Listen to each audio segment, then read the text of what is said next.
Hello, everybody. Welcome back to Rate of Troy Radio, episode 612.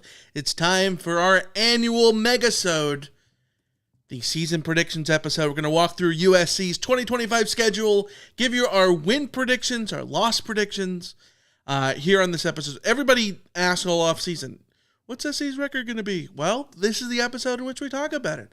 As always, be sure to follow us on social media at Rant of Troy. Our email address, rantoftroy@fanside.com, and our phone number, 818-643-7227, Second Woods Bruin Show. I'm your host, Michael Castillo, journalist, my co-host, here in the Rant of Troy studio in Los Angeles, Alicia D'Artola. Hello, everybody. And Hello. no, he's even in the chat. And this is the one time I screwed it up. It's been a while since I've screwed it up. And of course, I do it when Jake is in the chat. When Jake is in the chat. Wow. Welcome to everybody in the chat. Jake from the Woods Bruin Show is in the chat. We were on the Woods Bruin Show last week, previewing the Big Ten as a conference. Go listen to us talk about how Ohio State, Penn State, and Oregon are all going to the playoff, and so much more. But here on this episode, we're going to talk about the Trojans and whether or not USC can maybe make the playoff or what they can do in 2025. Alicia, I always love this episode every year because it takes a lot of effort, a lot of research, a lot of pages for the rundown, all that kind of stuff. And that's fun. Like, it feels like the unofficial kickoff of the season, or maybe the official podcast kickoff of the season. I don't. Whatever you want to. It's always our last episode before we get into game previews. So it's the last off-season episode. So it does feel like we're closing a book and opening a book. You know. And it's declarative too. Like we've spent all off-season going back and forth, being optimistic and pessimistic, changing our mind, getting hyped, getting unhyped, and all of that comes back down to, okay, we're going to put our money where our mouths are and, just make predictions, which I hate, by the way. Which they always age like milk. Yeah. We're going to be so wrong. And you guys can roast us all year when we are wrong about whatever we're wrong about. To me, this episode is not about being right. It's about sort of taking a temperature check of what we think about the Trojans right now going into the season, but also, like I said, it's research and learning about the other teams. I just went through, our rundown is 15 pages, by the way, which I feel like it could be longer. I feel like we don't have enough notes on, Northwestern. No offense to Northwestern, but we don't have a lot of notes on Northwestern. We're going to put a lot of our effort previewing Northwestern, for instance, but a lot of stuff going down. So let's just get into it. I have something to say before we get into it. Okay, go for it. I've prepared a statement. Okay, all right. Okay. We get a lot of comments about being too negative. If you're somebody that feels that we are too negative, consider this your trigger warning. Uh-oh. I'm an optimist. At heart, I can't help myself. If you've listened to the podcast for years, you know that I tend to be on the optimistic, hopeful side when making my season predictions because I hate predicting that USC will lose a game because in the back of my mind, it's always like angels in the outfield, like it could happen. USC could go undefeated. Every year, I battle myself with you can't just pick USC to go undefeated every year, Alicia. That's stupid. And so I fight it. And I pull my teeth out and try to predict losses for USC, and that's what I do. But trust me, it doesn't come easily. But it could happen, and it's funny that is always in the back of my head because Angels in the Outfield was one of my favorite movies growing up, and I think it kind of programmed me into this idea that your team depends on your belief in them. That belief is half the battle, right? Mm-hmm. There's that scene in Angels in the Outfield where he's flapping his wings, flapping his arms to indicate that there's an angel out there, and there's no angel out there, and they're just trying to instill that belief in the player, and it works, right? Yeah. I want to be that kid. I want to be the one that's flapping their arms and believing that the angels are there to make the play and lift them up. Like, I want to be freaking Ted Lasso writing "believe" in all caps and like sticking it onto my monitor here, and just being that person who gives over their hope and belief all the time, right? Yeah. But here's the thing. I am tired of putting blind faith in a program that lets me down more often than it lifts me up. I went back to the 6 years of season predictions episodes that we have that are in our available library, because we can't go back further than 2019. We haven't archived rundowns the whole time. Yeah. No, I mean, I went back through to, well, not just rundowns. Like, you can't go back and listen to episodes from which is before very 2018. frustrating. Yeah, it's very sad. Yeah. So I couldn't tell you what my season predictions were for 2018, but I certainly don't think they were 5 and 7. So at the very least, I can say, you know, we can throw that one in as a. I'm pretty sure that it followed this pattern. In 2024, I predicted 9 and 3. USC was 6 and 6. In 2023, I predicted 11-1. USC was 7 and 5. In 2022, I predicted 10 and 2, and oh my lord, USC was 11 and 1. 2021, I predicted 8 and 4. USC was 4 and 8. 2020, I predicted 6 and 0, and USC was 5 and 1. 2019, I predicted 8 and 4. USC was 7 and 5. And like I said, I don't know what my 2018 prediction was, but it sure as hell was higher. Probably 9 and 3, maybe 10 and 2, as opposed to the 5 and 7 that USC was that year, if memory serves. So once in the last 7 seasons has USC surpassed my preseason expectations. And that was the one season that USC had a Heisman winning quarterback at the helm. And it was by one more win than I projected that USC was going to have. So what I'm saying here is that, like, I am wrong too often about this team on season predictions. And usually the reason that I'm wrong is because I am too hopeful. I am too hopeful that things will work out for USC. I am too hopeful that that the things that need to go right will go right, and the things that can't go wrong won't go wrong. Not this year. Not this year. Because there's this quote that's going around in my head, and it's not, it could happen, and it's not like believe. Instead, it's from one of my favorite all-time TV shows, Community, and from one of the most underrated characters in TV history, Frankie Dart. And this is the quote. "Oh God, no, I never hope. Hope is pouting in advance. Hope is faith's richer, bitchier sister. Hope is the deformed, attic-bound, incest monster offspring of entitlement and fear. My life results tripled the year that I gave up hope and every game on my phone that had anything to do with farming. What's true will be true. Our job is to deal with that truth." So I don't have any games on my phone that have to do with farming. And this is indeed the year that I have given up on hope. And maybe my life results will triple because of it. But I am not hoping in this USC team. The only thing I am hoping for is that I'm wrong. Pessimistic Alicia is out in full force. Just a trigger warning. Wow. All right. I will say you did all that digging.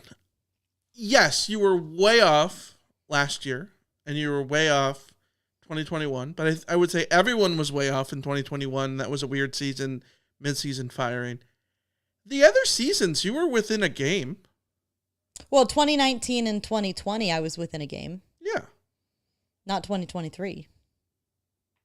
What do you say? Oh, yeah, you said 11 and 1. Mm-hmm. Yeah, and they were 7 or 5. Yeah. Fair enough. All right, let's get into it. We start week 1, USC at home against the no longer FCS, Missouri State Bears, coached by Ryan Beard. This is not an FBS, full-blooded FBS team yet. They're an FCS team coming up from we're going to talk about them later in the week, so I don't want to preview this game too much. There's a lot of great names on this Missouri State roster. Jamari A. Robinson, James Blackstrain, Cash Hudson. Dylan Hipp. There's good names on this roster, and we'll talk about it. But this is a team that has a bunch of transfers coming in, but they're an FCS team that was a good FCS team, but not a great FCS team. This is not North Dakota State. This is not South Dakota State, Montana. Like, it's none of those. Missouri State is like a top 25 FCS team. Last year, they were sort of pretty chalky. Here they go into their first ever FBS game. If you're Missouri State, I think you're just happy to be there, right? It's a paycheck game, right? Yeah. It's a paycheck game. We have seen teams in paycheck games get one over on the team that doesn't take them seriously enough. So you hope that USC doesn't fall into that trap. Yeah. But frankly, this shouldn't be close. I think USC is like a 35-point favorite. Mm-hmm. When the points expectation is that large, like, maybe USC won't beat them by 35, but they shouldn't be beating them by anything less than 3 touchdowns. So yeah, for all intents and purposes, this might be like the worst team SC has faced since like Pomona College when they beat them 80-0 or whatever. Maybe since like Idaho. Idaho was a really bad FBS team. Yeah. Yes, SC has of course never faced an FCS team, but So here we go. I think we're both predicting wins, right? Want to know? Yes. Okay. I'm not that pessimistic. Okay. Let's get to week 2. It's the Clay Helton Bowl. The Georgia Southern Eagles, which I swear to God, I read this as the Georgia Southern Eagles, not the Georgia Southern Eagles. Does that make sense? Yeah, I like that. I don't know. Anyways, Clay Helton's 4th year, of course, unranked in the polls. Last year in FEI, they were 86th. 8-5, 6-2 in the Sun Belt, 3rd in the Sun Belt last year. We were talking to our friend Kenny, who was on the show, of course, a couple weeks back with our roundtable with What's Brewing show. This team is so weird to me. They are not particularly good at anything. They are not particularly bad at anything. Would you say they're medium? They're very medium. Within the Sun Belt, even. I have notes here. They weren't special last year, but they won games, finished 12th in Sun Belt in both total offense and defense, 13th in negative plays, yet they went 6-2 in conference play. In games in which they do not make mistakes, they win. In games in which they make mistakes, they lose. Which sounds very Clay Helton, right? Like, this is the team that returns a bunch of talent, 11 starters, 6 on offense, including their quarterback, J.C. French, the 4th, started all 13 games last year. They do lose a big guy on defense, someone that we're going to talk about sort of as we go forward. Marquis Watson-Trent. Watson-Trent, linebacker, Sun Belt Defensive Player of the Year. He's at Nebraska now. So, fast forward 45 minutes, and we'll talk about him at Nebraska. Might be the best defender in Georgia Southern history. He got an extra year with, COVID or JC, whatever the hell it was. And he went to Nebraska. And so he's going to be a big impact player for the Cornhuskers, but he's no longer there for Georgia Southern. To me, this is less about what Georgia Southern offers and more about the mystique of playing a Clay Helton team. Because you and I have talked about it all offseason. There's going to be a moment in the second quarter when your sphincter's a little puckered. I think SC wins this game by 30 or something. But there's going to be a moment in that second quarter where you're like, this isn't happening, right? Well, we've got the list of Helton's recent performance against Power 5 opponents. Mm-hmm. And they obviously beat Nebraska in 2022. That Nebraska team was something. Yeah. So I'm not sure how to read into that. But the most recent 2 losses were 35-14 to Wisconsin and 52-13 to Ole Miss. Yeah. So, the way I'm looking at it is this is probably something closer to the Wisconsin than the Ole Miss, unless USC's offense just starts really clicking earlier than I expect it to. Yeah. 35-14, where it's 14-14 going into halftime and people are losing their minds is 100%, 100% within the realm of possibility, the way that I see it. This one is tricky because, like you said, like there's no football reason for Georgia Southern to be a threat to USC. Yeah. But football reasons are not always the thing that determine whether or not a game is close. Yeah, and this is it was the Clay Helton thing. It's the USC thing. When you least expect them to be good, they're bad. When you most expect them to be good, they're bad. And when we most expect them to be bad, they're good, right? And yeah, this is Clay Helton's Super Bowl, right? Like, there's nothing he wants more than to put in a good effort. I think it might start well for them, ends really poorly, but especially when you look at like Georgia Southern's defense, 113th in yards per play allowed last year defensively. SC should be able to move the ball. If you do not make mistakes against Georgia Southern, you should run away with this, obviously. I just worry about the whole meta game here.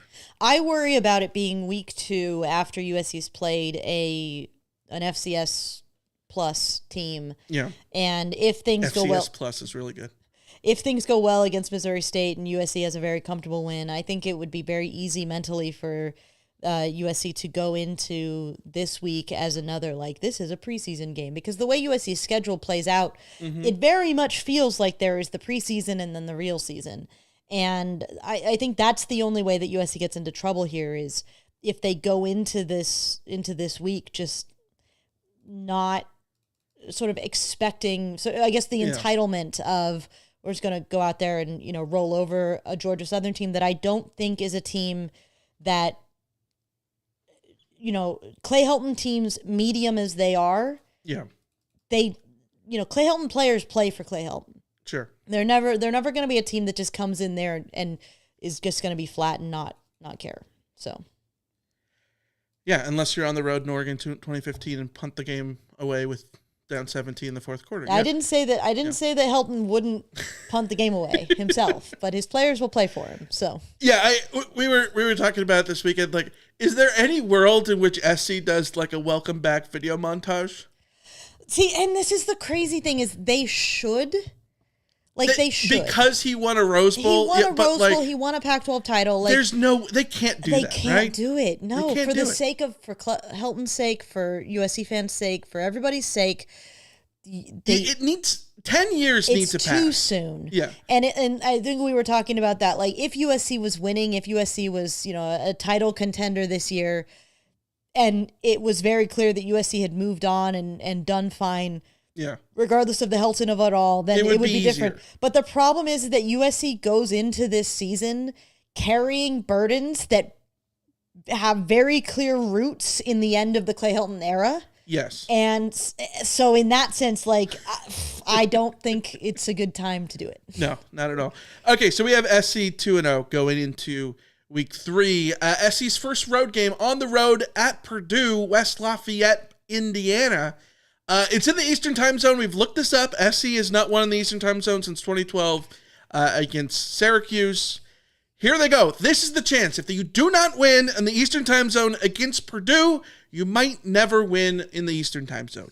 Barry Odom's first year at Purdue, they were 1-11 last year. He takes over a team that, was bad, like really, really, really bad last year.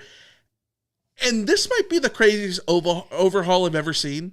According to 24/7 Sports transfer portal page, the Boilermakers have 54 incoming transfers and 56 outgoing. What even is this roster? Charles Ross, USC wide receiver, is one of those incoming players for the Boilermakers. Malachi Singleton, a guy who was at Arkansas and didn't he have flash in a couple of games and was kind of interesting? He's apparently not winning the starting job at quarterback. All the projections are Ryan Brown being the guy for Purdue. He's sort of the presumed starting quarterback, but he transferred from Purdue to North Carolina in the offseason, then came back after spring ball, played in 8 games for Purdue. So of Purdue's grand total of 1 returning starter, he technically does not count. So he's like 1.5. He started 1.5. twice for Purdue last year. 43 of 76, 532 yards, 4 touchdowns, 2 picks. Whatever you can take from that, go ahead. But Barry Odom comes in. He's going to bring in his go-go offense. It's the offense that Jaden Mayava led in 2023 in Vegas. Barry Odom was very middling. There's a reason he got fired at Missouri, so I don't have a lot of hopes in that direction. But UNLV was fun to watch when he was there for 2 years. Turned the Rebels around. They went 19-8 in his 2 seasons. It's just way too early for them to do anything here, right? That's my feel. It is, whether or not Barry Odom is a success at Purdue is not going to be determined in 2025. Like you said, they're bringing in a new offense, like not just like a new offensive coordinator. It's a new offense and just a wide range of transfers that later in the season, maybe this would be an interesting sort of thing to consider once this team has had a chance to gel. But this early in the season, like they're starting 4 transfers on the offensive line. The quarterback situation being what it is, they've lost all of their good defensive players. It's a mess. It is a mess that if Barry Odom were to get, what are we saying? Like if they win 4 games this year, will it feel like I feel like it will be an achievement. I think so.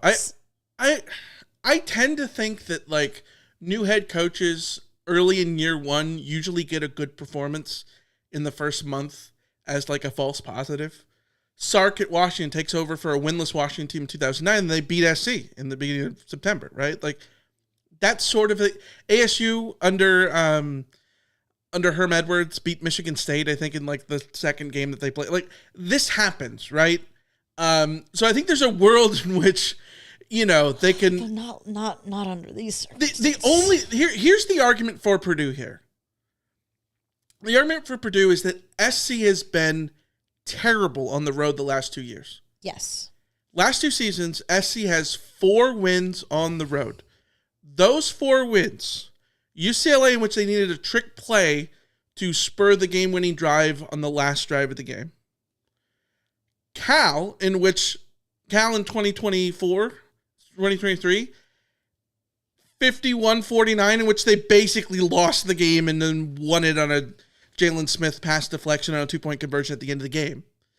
The Arizona State game early on in 2023, which was sort of the canary in the coal mine game for this team that has this easy 6 games to start the season might not actually be that great. Really bad ASU team, and they struggled to put them away.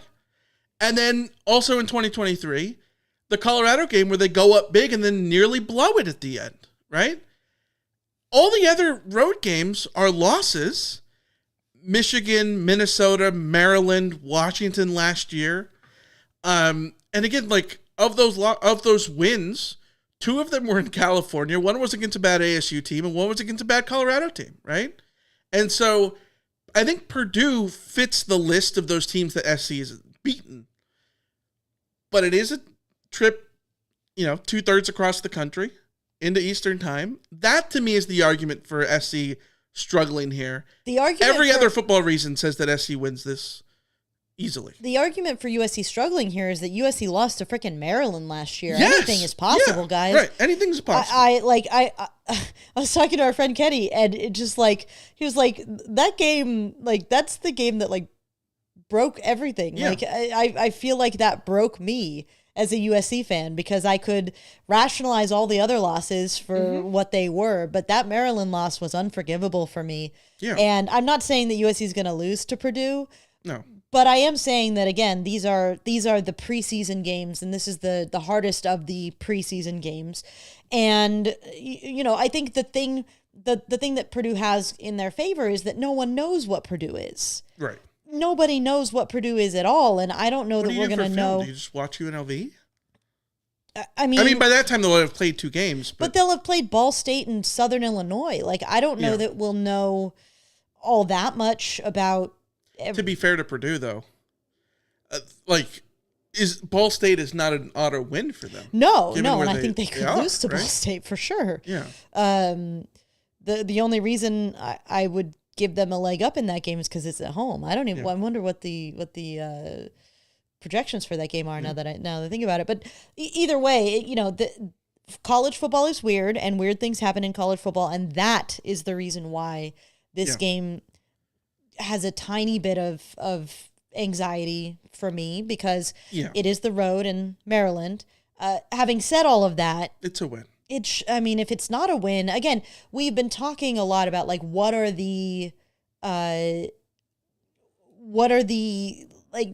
the scenario where Lincoln Riley gets fired this year? And I don't think there is a scenario that doesn't include USC losing to Purdue.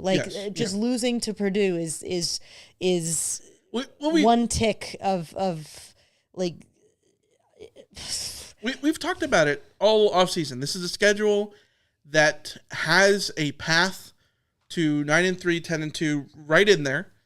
But you got to take care of business against the teams that you need to beat. SC did not do that last year. SC, played competitively against literally everybody they played, but like that includes the team that they shouldn't have been in competitions with. So because of that, I think this is a win, but like it's not as automatic of a win as the Missouri State game, even though it should be. Yeah, Purdue is a 17-point favorite over Ball State. So, okay. We'll see what we see in that game. But. Yeah, so we both have wins here. SC 3-0 going into the epic Trojan-Spartan War. Was there ever a Trojan-Spartan War? No.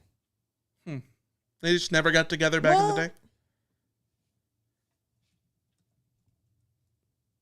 I mean, Troy was a fake place anyways, right? Fictional? No, Troy was not a fake place, but was Sparta part of the... Sparta was in mainland Greece. And Troy most likely was in Turkey. Right? Well, yeah, I'm a freaking idiot. Menelaus was the king of Sparta, so yes, the Trojans. What a classics major you are. Yeah. All right, week 4, September 20th, your birthday.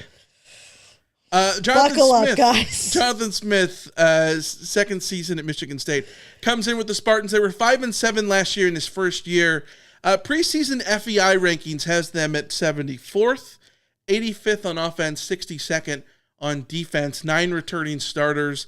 That includes Aiden Childs, the guy who was highly ranked, went to Oregon State, spent a year there before following along in Jonathan Smith's luggage from Corvallis to East Lansing. 13 touchdowns, 11 picks last year, 225 yards, rushing, 3 rushing touchdowns a year ago for Childs. This is a big make-or-break year for him.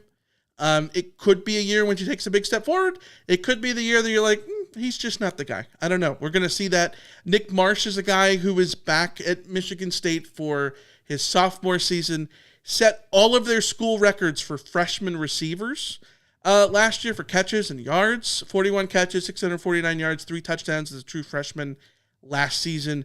Jack Velling might be one of the best tight ends in the conference. 36 catches, 588 yards, 3 touchdowns last year. Running back situation is interesting. They have a bunch of transfers. We're going to see how that goes.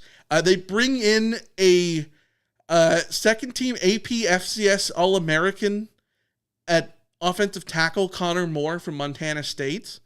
That's interesting. A defensive line that, has some returning guys in there.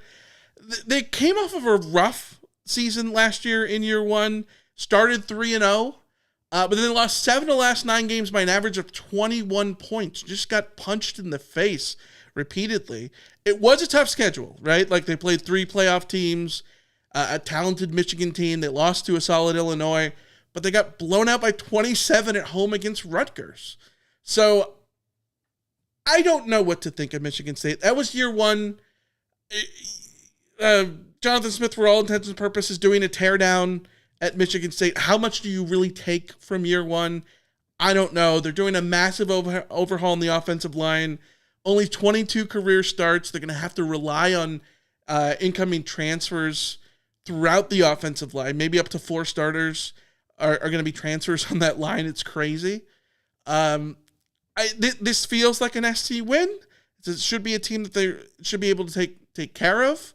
I think the biggest factor here is that Jonathan Smith teams are pesky. Other than that, all the football reasons say SC wins this.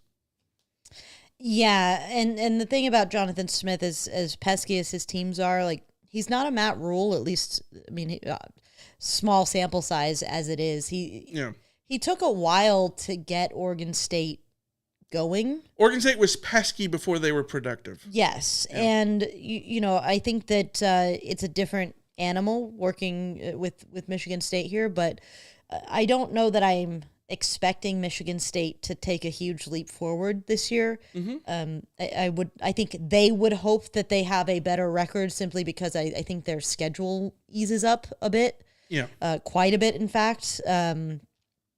They get Penn State and Michigan at home. So my hot take about Big Ten schedules. It is so top heavy in the conference that, like, for a lot of the teams like the Michigan States of the world, the Minnesotas, you just put an L next to those and just forget them. You're going to lose those games. You need to win the other games, right? Like, for Michigan State, SC is a game in which you're probably going to lose, but, like, you want to have a good showing in it, absolutely, right? I think the tough part is they're traveling a long ways, and Big Ten teams on the road last year was kind of a thing, right?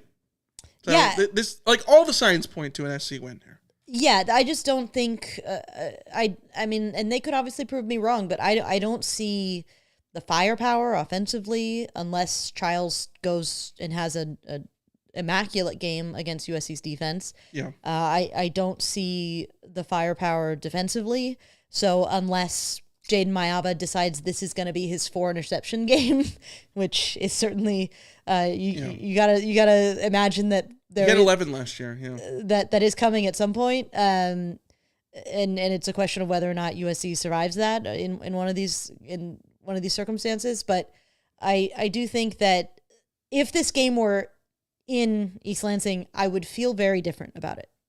No, I agree. I agree. So we're both saying win? Yes. So we both have SC starting 4-0. I know. My trigger warning has not activated yet. But USC starting 4-0. Let's go. This was a schedule in which we said that they should be spotted 4 wins from the stop anyway, from the start. Anything less than 4-0, I mean, anything less than 4-0 is a disaster. I think so too.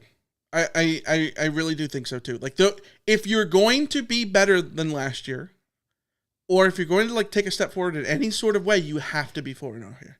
And you're not Pete Carroll, because, like, if Riley was Pete Carroll, then the Big Ten road opener, tack that as a loss, and an inexplicable loss at that. Purdue loss there, yeah. But then a Pete Carroll team would then roll through and beat everybody else. Notre Dame and beat Oregon and beat all of those teams, have a no loss November.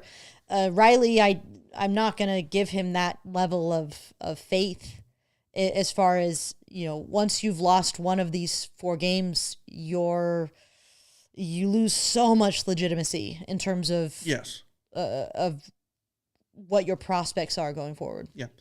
Okay, so we both have USC beating Michigan State. We both have SC 4-0 through most of September. But of course, there's always going to be a difficult game, and that's like games on the road against a ranked team. And when you do that, you're most likely going to be an underdog, which, of course, Alicia, reminds me, this is the perfect time with college football season back underway.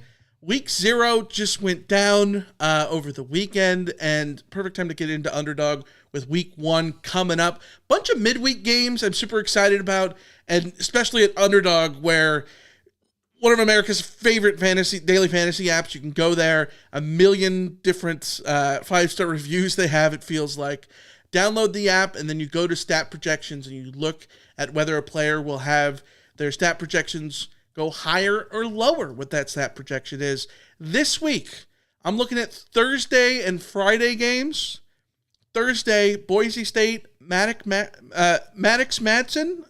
I swear that's the most difficult name to say. So difficult. I'm going higher than 1/2 rushing plus receiving touchdowns, which is a little weird, but like I have him sort of running for a touchdown for Boise State.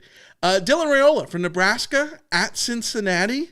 I'm going lower, 244.5 passing yards. It's week one. Nebraska's offense might take a couple weeks to really start to gel. Then Jackson Arnold, the transfer from Oklahoma to Auburn. Auburn going on the road at Baylor. Another half rushing touchdown. I'm going higher on that too. So those are my picks. You can go over to Underdog and make your picks as well. Download the app today and sign up with promo code Reign of Troy.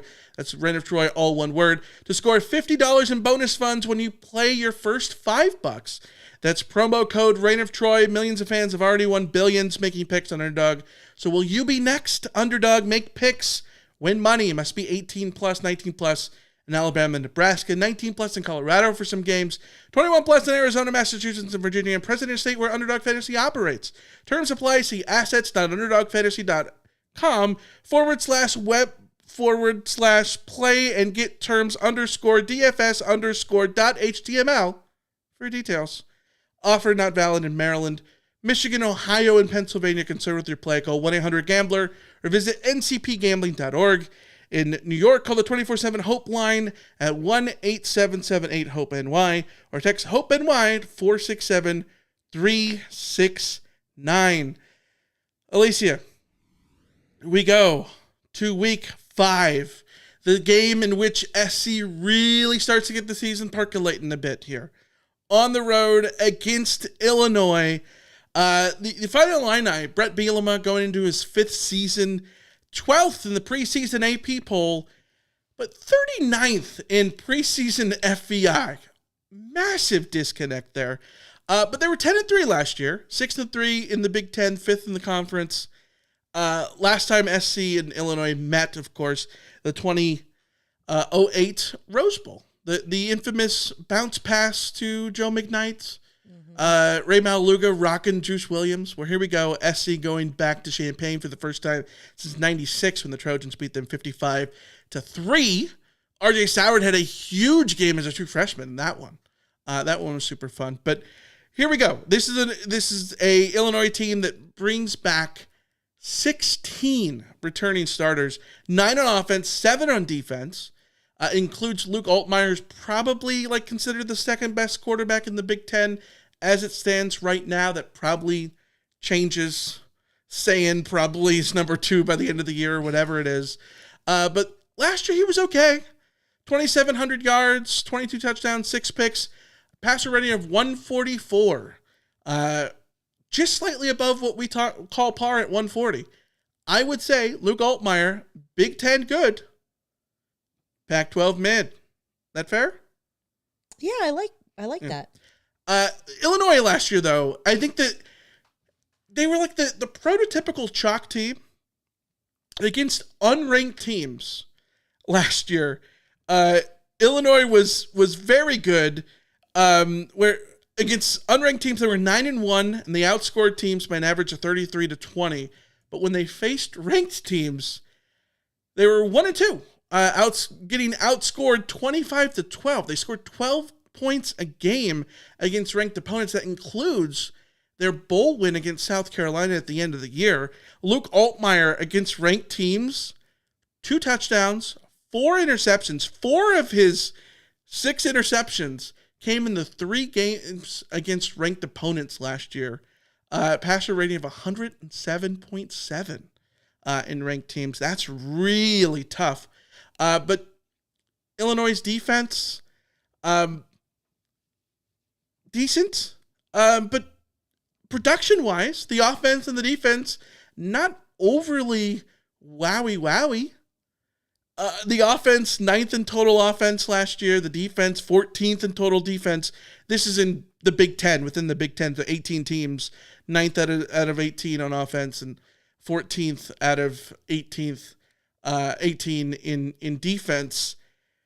They return an entire offensive line, which I think is really good, and potentially the conference's second best quarterback. But they have to replace all 3 of their top skill position players. Pat Bryant is off to the NFL. Zachary Franklin is, I believe he's undrafted, and Josh McCray. Those three combined for 25 touchdowns in 2024, which is a big number, a big chunk of what Illinois did offensively last year. But McCray is off to Alabama. This is a team in which, yes, they return a bunch of talent, but they return the talent in the backfield at quarterback and on the offensive line for the most part. The skill position guys are going to have to be sort of all new for the most part. Hudson Clement comes in, West Virginia transfer at receiver. They do bring back a preseason Big Ten honoree at linebacker in Gabe Jackus. 74 tackles, 13 tackles for loss, 8 sacks in 2024. Basically the heart of the Illini defense, the Jay Lehman, if you will, of this Illini defense.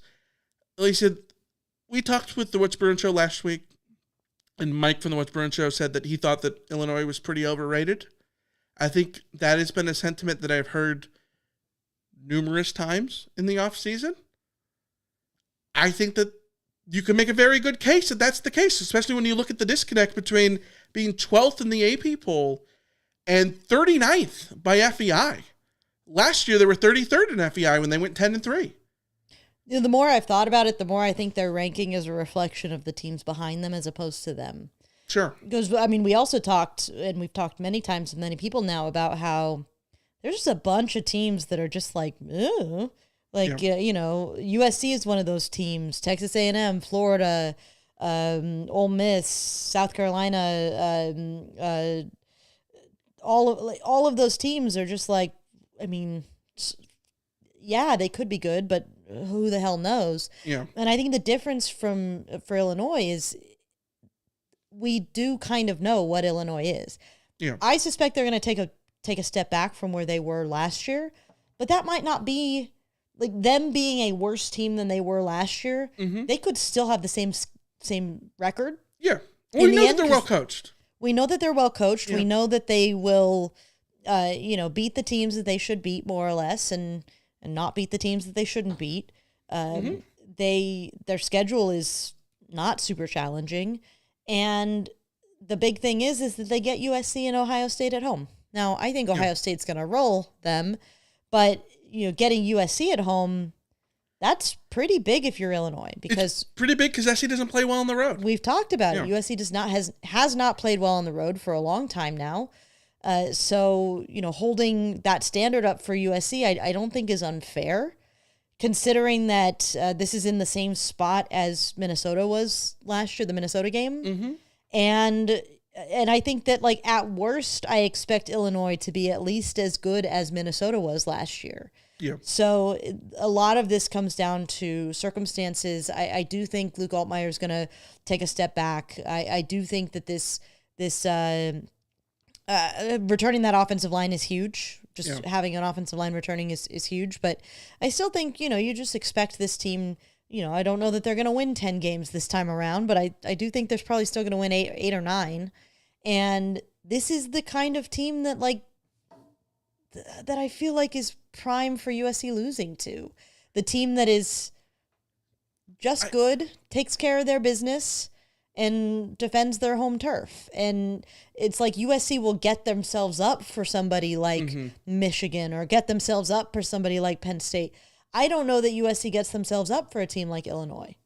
I would argue that especially because I think Illinois is entirely possible has 1, if not 2 losses by the time they go to play USC. So I think there's a world, though, that if Illinois is ranked and everything, yes, I think you're absolutely pumped up and ready to go for a ranked opponent, and SC gets up for ranked games. Like SC was very competitive against the ranked teams that they faced last year, right? I think this is a win on a neutral field. I think it's a win at home. On the road, I cannot, in good faith, predict a win. I agree. I don't think Illinois is the 12th best team will be the 12th best team in the country, but I think they're very similar to Minnesota and to Washington, teams that SC played last year and could not beat because they played them on the road, and SC struggles on the road. Absolutely. This is a game in which I think SC can win, and probably, in terms of football reasons, ought to should win. Like, Illinois' defense, for being a chalk Big Ten team, their defense is not Iowa's. Their defense is not Nebraska's. And those are mid to potentially upper tier Big Ten teams that are going to be competing with Illinois to be that 9-3 type team. They have better defenses, I think. Illinois might have the better individual player in Jackets at linebacker, but a lot of transfers on the defensive line that's going to be a little bit weird too, even though they bring back a bunch of talent. They basically imported Wisconsin's defensive line backups from last year. Like, there's like 3 dudes from Wisconsin that are in their two deep on the defensive line, which is crazy. But yeah, this is a game I want to pick SC here. I really do. Like I said, you put this game in Vegas, I think SC wins this. You put it at the Coliseum, I think SC wins this. We should in the middle of cornfields in Illinois. I have trouble in good faith predicting a win. So this is a loss for me. We should not be in 2025 and talking about USC losing to this Illinois team. I agree. We shouldn't be. Having said that, I totally agree with everything you said. I have this as a loss for USC. I do not want to have this as a loss for USC, quite frankly, because I think on paper it should not be a loss for USC. But USC has to earn back my trust on the road question. Yes.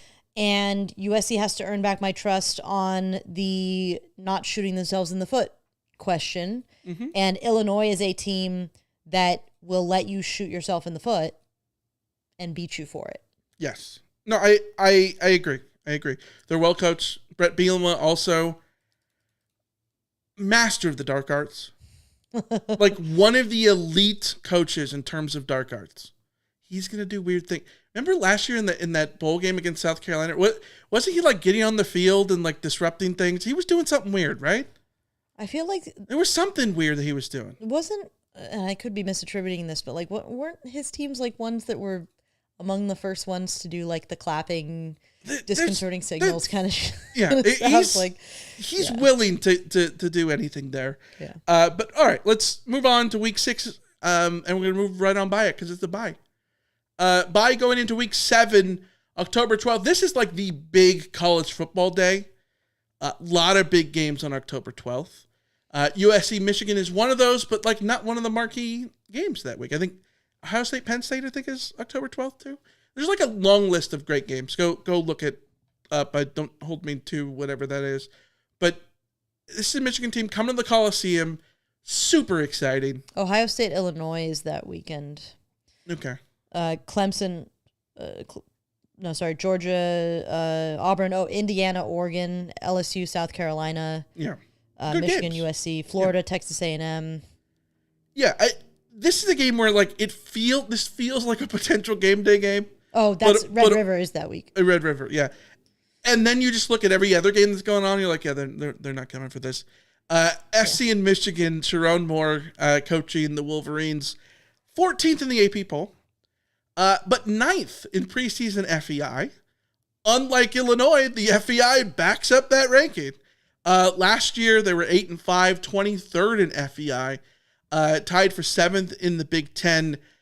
We know what happened last year, USC in Ann Arbor.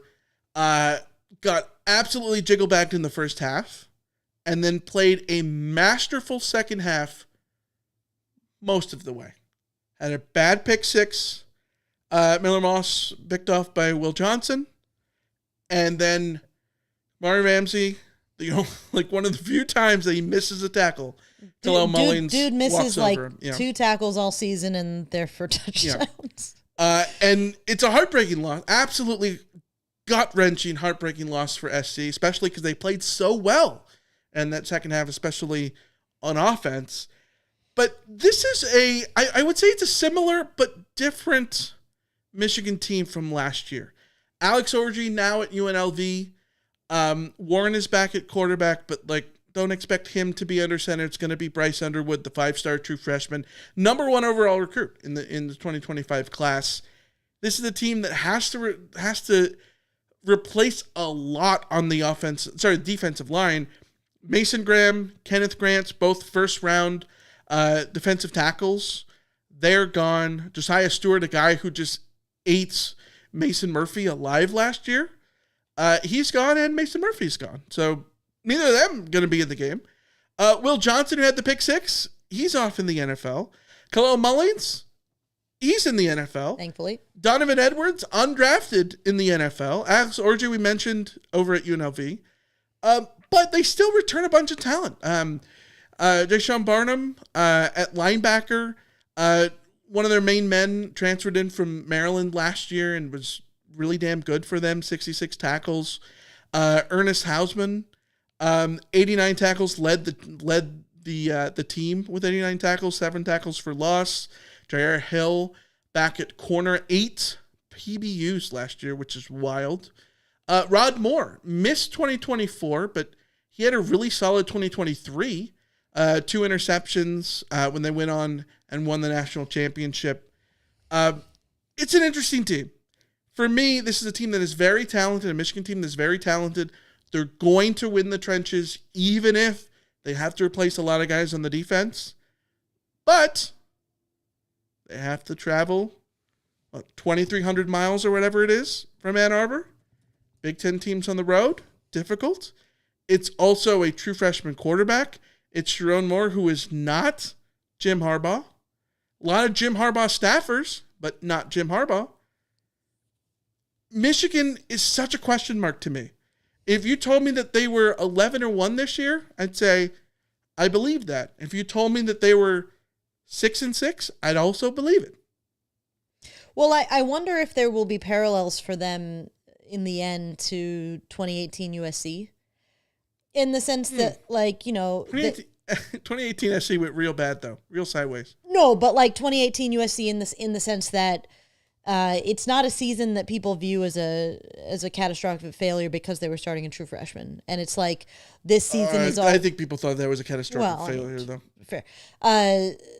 In hindsight, like if USC had done better in 2019, 2020, blah, blah, blah, then it would have felt different. But yeah. Either way, I think that like the Bryce Underwood question takes a lot of the pressure off of this. You get a little slack there. Particular, Michigan team, because he is a true freshman and because he is so talented and because the hopes are so high. And I don't think anybody is looking at Michigan and saying like they're going to win a national title this year. Mm-hmm. I think they're in a similar position to USC where it's like, you know, this season is about next season, you know, about getting ready for next season. So they're a weird team, like you said. And so much of their fate will be determined by the true freshman.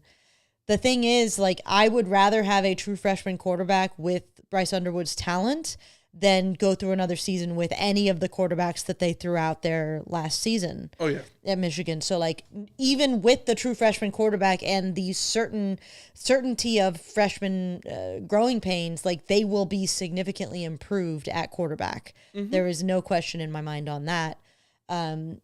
It's sort of like the rest of it that then becomes, can they still maintain too much and put too much on Bryce Underwood, or will they find a nice balance? I suspect that they will be much more conservative and lean on their run game and sort of ease their quarterback in, which is, I think, the correct way to go about it. And so I think they're going to be a pretty decent Big Ten. Like I again, last year was kind of showed a lot. Mm-hmm. With one of the worst quarterback situations I have ever seen in college football.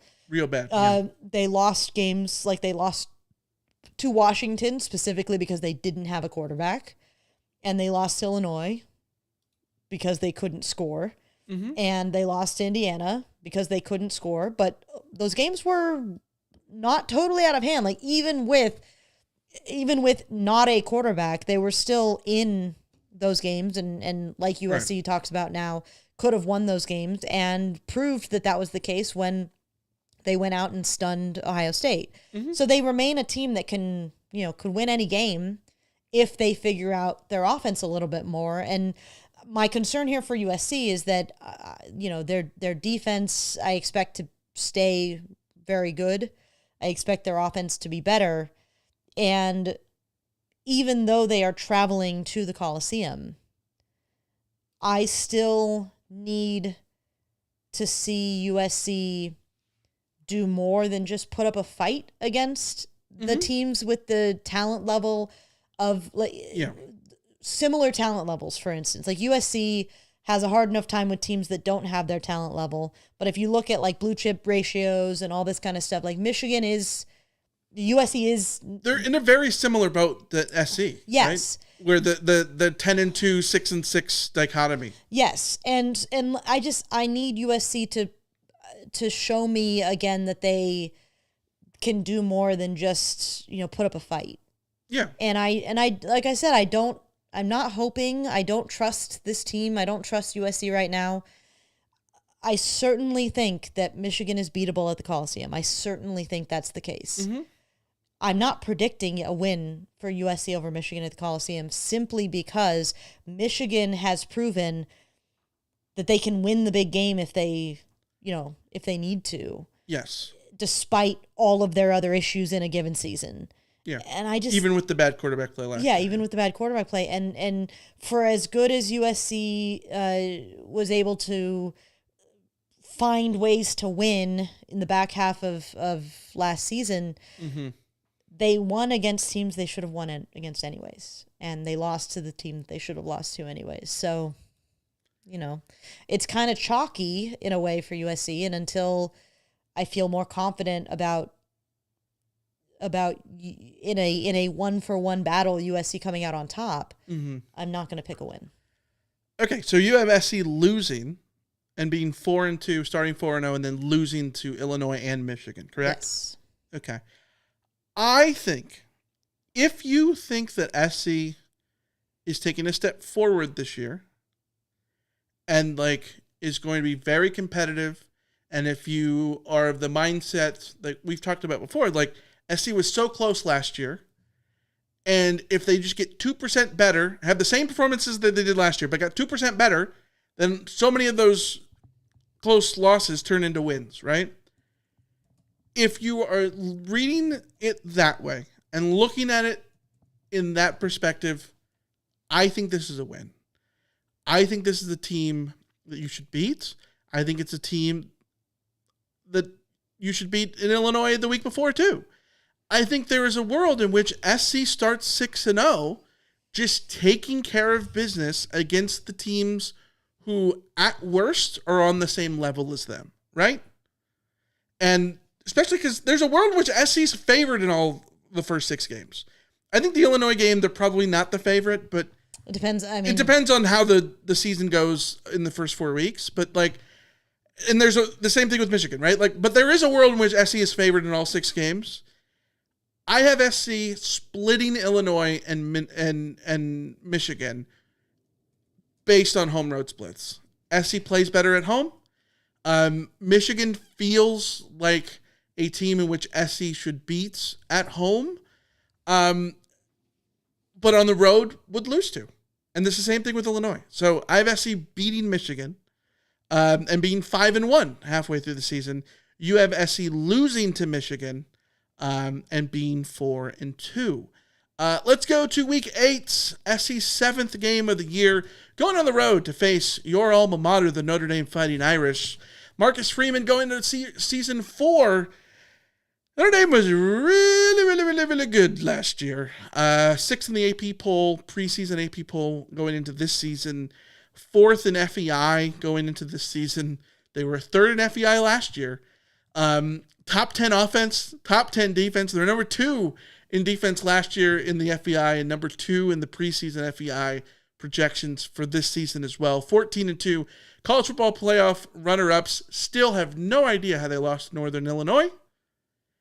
But their playoff run shows that you can lose to Northern Illinois and nobody gives a shit at the end of the year if you just do everything else right. So yeah, and again, I think that their playoff run, Ohio State's playoff run, everybody's playoff run goes to show that even great teams can be vulnerable to random games that just things go wrong. They don't take it seriously enough. They get caught off guard, or the bounce of a ball goes one way or whatever. So college football, this is why we love college football, because it is unpredictable, because a team like Notre Dame, a team like Ohio State can lose to teams that they should not have lost to last year. Right. Which is why, when we make season predictions, it's like, I don't know. Yeah, USC could lose to Purdue. Sure. But also, I don't know, USC could beat Notre Dame. Sure. Who the hell knows at a certain point, because chaos rules the day. The problem here is just that, like, I think that Notre Dame as a program, Notre Dame's head coach, Notre Dame's vibe recently has just been and continues to be solid. Like, their bad years are what USC should aspire to, in the sense of, a bad year for Notre Dame at this point is 10-2. Yeah. And part of that has to do with their schedule. I understand that. Like, Notre Dame should never be going less than 10-2, given it's not like they play easy schedules though. Like, they don't play like a Big Ten, like they don't play a conference schedule. So it's but it's they not the same. like what's their schedule? At Miami, home to Texas A&M, at Arkansas, home to Boise State. They get SC and NC State at home. At Pitt. I guess my point is, I would rather play those ACC teams than a Big Ten schedule for what it's I mean, worth. that's fair. You look at the preseason AP poll, they faced 2 ranked teams week 1 and 3. Yeah. And then again, Boise State is preseason ranked, and then nobody else after that. So either way, the Notre Dame is a reliable team at this point. Marcus Freeman's program is a reliable program. Right. Will they win a national title? Getting over that hump is hard. Just ask James Franklin and Penn State. Yes. But this is a program and a team that knows that they simply will be up in that, in that range, because that is the standard that they have set at that for that team. Now, this year is tricky because I do think that they are in an interesting position. They get Jeremiah Love back, and that's huge. He might be the best running back in the country. Yes, but they're breaking in a new quarterback who's a redshirt freshman. Is CJ Carr better than Riley Leonard? I think his ceiling, I would wager, is probably better than Riley Leonard's. But he's a redshirt freshman who is going to be starting full-time for the first time, and you just don't know. You never know with a young quarterback. You sort of have to factor in just one of those days for the young quarterbacks and consider that Notre Dame probably isn't going to be able to make it through this schedule undefeated for that reason, or even make it through the schedule without, slipping up a couple of times. Yeah. The issue I have is just that, like, if they're going to slip up, I do not know that it's going to be while hosting USC. Not this USC team, at least. Yeah. USC, again, it comes back to talent level, blue chip ratio. USC and Notre Dame are in a similar field. But USC has not won at Notre Dame since 2011. So again, USC has to get my trust back that they can be that team that pulls off the upset at Notre Dame. Yeah. It's very difficult because I think you can look at this and say that this is a defense that in a lot of ways Notre Dame is sort of rebuilding in parts. 6 returning starters, but they lose Xavier Watts, they lose Jordan Clark, they lose Jack Kaiser, they lose Riley Mills. 3 of those guys drafted in the NFL. Christian Gray is back. Leonard Moore is back. Drake Brown is back. So, like, they have dudes there. I think the interesting part about this Notre Dame team, and I think what is so difficult about understanding that this is still Notre Dame, this might be the best offense. Like, they have to replace Ray Leonard, who was really damn good last year. But CJ Carr has so many playmakers around him. Jeremiah Love, incredible running back, probably the best Notre Dame running back I've ever seen in my lifetime. He's very good. Like honestly, he's very good, right? This is a wide receiver core that is extremely good. They bring back Jordan Faison and Jaden Greathouse. Those 2 guys were 2 of their leading receivers last year, And they add Malachi Fields from Virginia, who had 55 catches, 800 yards at Virginia. He transfers in. And then they bring in Will Pauling, who 2 years ago had 70-something catches at Wisconsin, was like a preseason first-teamer at wide receiver in the Big Ten. Last year, he kind of fell off a little bit with Wisconsin, but like that also felt like a Wisconsin offense issue rather than a Will Pauling issue. He gets an extra season with COVID and it's like, I'm going to Notre Dame. And he's like projected as the fourth wide receiver. Like, this is a receiving core that you never see at Notre Dame. So their offense last year was, like we talked about in FEI, was 9th. Preseason FEI projections have them at 10th. This is the best offense that USC will face on the road. On top of that, like, there is no chance for me to predict anything other than maybe a hard-fought loss. But like, it's a loss. It's a loss. I'm sorry. Like, I know people in the chat want to win here. You're desperate to beat Notre Dame. It's been 14 years. I will feel better predicting a USC win in South Bend when there is reason to do that. There is no reason to predict it right now. So this is a loss. Yeah, I totally agree with you. Again, I'm not going to assume that USC will turn the corner that they need to in order to beat Notre Dame. I need USC to prove to me that they will turn that corner. And, Notre Dame, for as much as they lose, their offensive line is homegrown. Their running back and run game should still be extremely strong. Yeah. They get playmakers, wide receiver. They continue to, they lose some big names defensively, but I feel like Notre Dame at this stage of the Marcus Freeman tenure is a plug and play, is a reloading sort of defense. I think that even if they take a step back defensively this year, they're still going to have a really damn good defense. Yeah. Like they might go from like elite to still very good, Yeah. And so long as that's the case, then USC will need to step up their game on both sides of the ball to overcome the road of it all, and to overcome the confidence level with which Notre Dame plays at this point. Mm-hmm. So it's just, I can't in good faith predict a win here either. Yeah, when you look at, we like to use our lads for like depth chart projections and stuff, and just getting an understanding of how teams could line up and whatnot. They highlight players who are incoming transfers in gold. You look at SCs, there's a ton of gold on those pages, right? Especially on defense. Go have fun and look Keyshawn at Silver, Purdue's. Chasen Johnson, Bishop Fitzgerald, DJ Harvey, Jamal Jarrett, like all those guys, right? Yeah. You look at Notre Dame's, they're too deep, does not have that much gold at all. They bring in Devontae Smith from Alabama, not that Devontae Smith, but a different Devontae Smith. There was a cornerback last year and played in 11 games as a starter for Alabama. He's one of the two guys projected to be a starter out of the transfer portal. And then Malachi Fields, who we talked about, had 800 yards at Notre Dame. Yeah, when these are the guys that you're relying on as transfer plugins, guys that you don't have to hope were good, like that's a really good place for them to be in. So, well, this is the place that USC wants to be in, and I don't think it's a coincidence here that USC has gone and poached the guy who put together this roster for Notre Dame.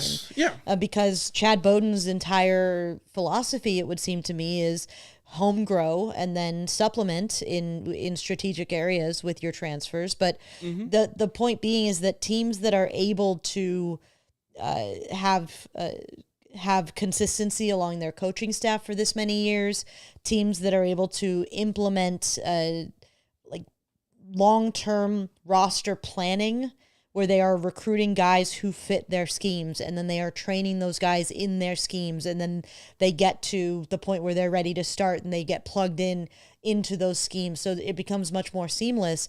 Notre Dame is in that phase now where they just feel like a well-oiled machine. Mm-hmm. Again, is that good enough to win a national title? There are barriers for Notre Dame that they still need to get over, but the roster construction here is super strong. And frankly, if Bowden is able to do this at USC, then USC will be right back up there with Notre Dame, and maybe in 2027 we're talking about USC breaking that road losing streak, and with more realism. Assuming they're playing in 2027. Oh, assuming they're playing in 2027, you do. Right, This is true. You don't know. Yeah. But for now, USC can't hold a candle to the construction of the rosters, not necessarily like talent of the rosters, but the preparedness of that roster for what they intend to be. Yeah, and West Texas Mike points out in the chat that like Chris Ash is coming in as their defensive coordinator. Al Golden off to the NFL, and West Texas Mike says, I'm counting on Chris Ash being a major mistake of a hire. There's a world where that is the case, right? There's a world where that is the case. Chris Ash has not been a defensive coordinator in college football since 2020. 2020 is a weird COVID year, but he was at Texas.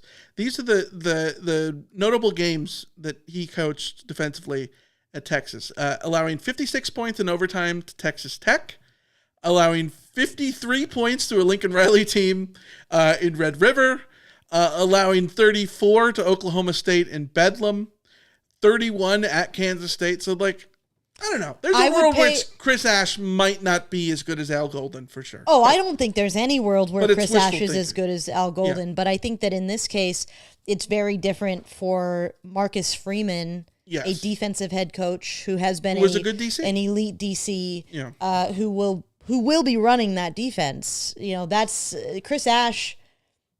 If Chris Ash is a mistake, I don't think it shows up in year one. I think it starts to show up in year two and beyond. Yeah, let's go to through 7 games, you have SC at 4-3, starting 4-0 and then losing 3 straight. Illinois, Michigan, Notre Dame. October will not be fun. Yeah. I have SC at 5-2 through 7 games with losses to Illinois and Notre Dame. Let's go to week 10. We skipped week 9, which is a bye. Nice. It's a Notre Dame, Michigan bye sandwich, which is cool. It's weird. Yeah. Anyways, Nebraska, November 1st, Matt Rule, season number 3. We talk about Matt Rule being a skyrocket coach. He's a guy who, year 2 and 3, he booms. He did it at Temple. He did it at Baylor. Did not do it in the NFL, but the NFL is a different sport. Here he is at Nebraska.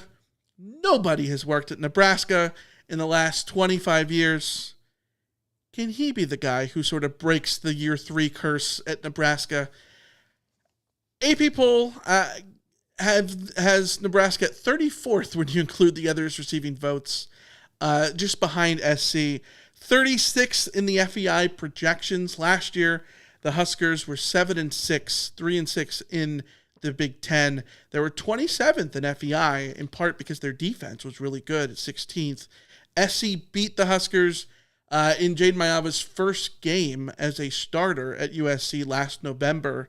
On homecoming with the alternate uniform, the throwback uniforms, SC won that game 28-20, a game in which Sierra Wright had a pick 6 for Nebraska. He's back, former USC corner, and of course, little LeBron James, right? Mm-hmm.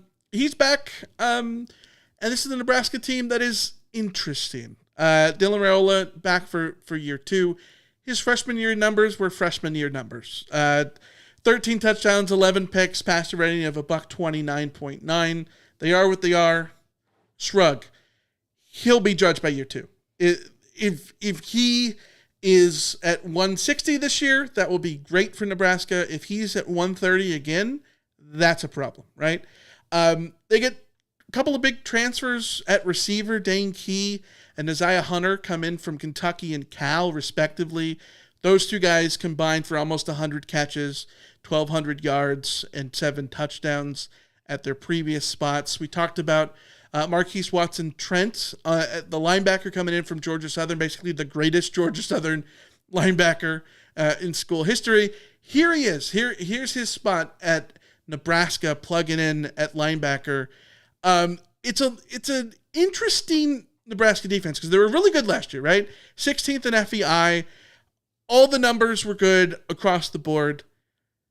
But they have some weird departures. This is a team that returns 4 starters on defense, but they lose 3 edge rushers and another linebacker to the transfer portal. James Williams, Princewell Uman-Milalon, I'm totally butchering that one. Jamari Butler and Makai Gabor. 6, 7, 2.5, 5.5 tackles for they lose their top 8 tackle for loss leaders. 9 of their top 10. Like, these are big losses at linebacker and on the edge, and they were a really good defense last year. Can they replace those guys? I think it's going to be the massive question. We know that, Marcus Watson-Trent is coming in there from Georgia Southern. And I don't want to oversell him as the Georgia Southern Matt Garuda, but there's a world in which he is, and he can be the guy who, or maybe the loaf of the Supu in this case, the guy who's going up in class and then being a really productive guy at a top level team. Maybe that's the case for him, but he's going to have to be sort of the star on defense. And then on offense, it's all about taking the step forward with Dylan Raiola. They lose Dante Dowdell at running back. He's off to Kentucky. Emmett Johnson is back. He was the number 2 running back last year, 598 yards. I have a hard time with this Nebraska team because, very similar to Michigan and SC, Iowa, which we're going to get to as, this is a 6-6 team or this is a 10-2 team. I don't know. Flip a coin. Because I put a lot of trust in Matt Rule, but I have so much skepticism about Nebraska because we've been here before. Well, that's the thing, this is a rock and a hard place kind of situation, or an immovable object meets an unstoppable force. Yeah. The immovable object is Nebraska turning a corner, taking that next step. Yeah. And the unstoppable force is year 3 Matt Rule. Year three Matt Rule in pretty college good. Football is pretty damn good. And maybe you and I do put too much faith in year 3 Matt Rule, but I am expecting Nebraska to be better this year, just from quarterback play, from the development of that roster that Matt Rule has been able to do. He's sort of had to flip that roster considerably. And so it didn't surprise me the way Nebraska, had their struggles in the first couple of years, but this is the year that it plays out and you start to see Matt Rule's team start to come together. Nebraska has a weird psychology around all of this that can be difficult to overcome. So that is the bigger question for me, but they recruit well. This is not an untalented roster. I know they've lost guys in key positions, but it's not like they've been scraping the bottom of the barrel in terms of bringing in high school recruits and finding good transfers. So again, it's another one of those games where if this is at the Coliseum, am I evaluating it different?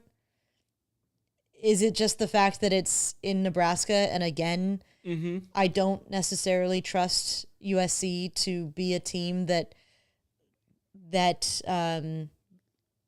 goes to Nebraska and takes care of business in the same way that I didn't trust Nebraska to be a team that would go to the Coliseum and take care of business. It's Minnesota last year. It's Washington last year. It's Illinois this year. These are games where I think on a neutral field, SC should beat them. These are games where if you want SC to play at the level that they should be playing, then these are games that you win and you feel good about. You take care of business. It's on the road. Nebraska's having a blackout for this game. They're wearing the black jerseys. Yep. SC plays everything close on the road in the worst way possible. This is a loss for me. Again, just like Illinois, this should be a game that you feel comfortable in predicting a win. But until I feel more comfortable in doing that, it is a loss. I guess where I'm at is that I am more confident in, and this is crazy to say, I am more confident in year 3 Matt Rule overcoming the Nebraska of it all than year 4 Lincoln Riley suddenly pulling things out of his ass and getting this team to Pessimistic Alicia is out in full force. to be a team that wins at Nebraska. Yeah. Which again, I think a Nebraska podcast is probably looking at this game and saying, flip a damn coin. Who the hell knows? I don't even think they're saying that. Like, I was looking at TikTok videos about Matt Rule was talking about the uniforms, and I thought he had a great little bit about the uniforms. He was asked about, like, why wearing black. He's like, in Nebraska, we shouldn't need to wear black or whatever, but, like, also, it's 2025. Like, you wear alternate, like, this is what college football is. And wearing your jersey, like, shouldn't affect how you play. And if it does, you have other problems. Like, I thought it was a really good answer. The comments were like, I can't believe we're going to wear black jerseys to get our ass kicked by SC. Like, it is wild to me. That's what I'm like, saying. The pessimism over there is, like, you think it's hard to be an SC fan the last 2 years with all these, like, close games and frustrating performances? Nebraska's been in that hellhole for decades at this point. Yes, and you and I were talking on the soccer side of things about just how, like, the way that fans talk about their team, like you were talking about Liverpool fans acting like Liverpool are the unluckiest, most predictably terrible team, and you're like, you won the league last year, like, what?